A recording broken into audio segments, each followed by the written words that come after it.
I've been living in LA for 21 years now. But my LA story didn't start in LA at all.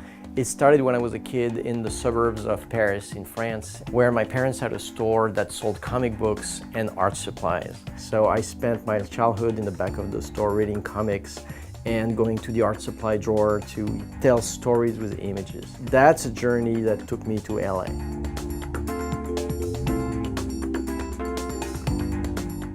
I started out as an animator, worked on movies like The Iron Giant as a supervising animator, or movies like Despicable Me as a story artist. I've directed a Smurfs TV special, animated in 2D animation at a real feature animation level of quality, so I'm very proud of that. I'm also a comic book creator, and I do a book series called Silver with Dark Planet Comics, which is the continuation of the original Bram Stoker Dracula universe.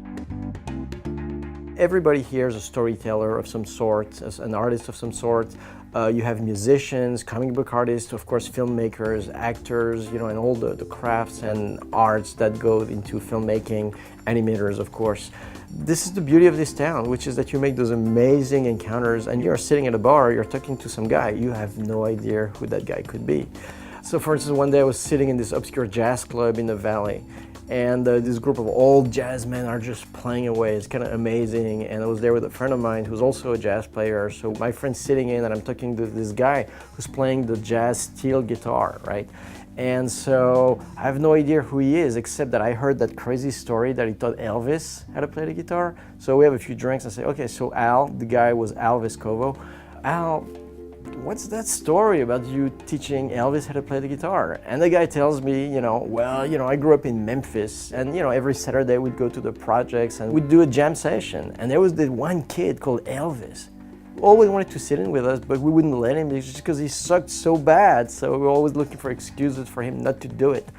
And then Al says, like a year later, I get a call from Bill Black, who was, if you don't know, ended up being Elvis's bass player, who calls Al and says, hey, we're gonna cut those sessions with this kid Elvis at Sun Records, and it's gonna be me and Scotty Moore, and do you wanna do it with us as a trio? And then my friend Al, now who's, was a jazz guy, turns, to me and says, and then I told Bill I'd never play any of that 3-chord shit, and that's LA. It's just like you meet those incredible people who have incredible stories, and it's always a surprise, it's always a discovery, and it just all comes together here.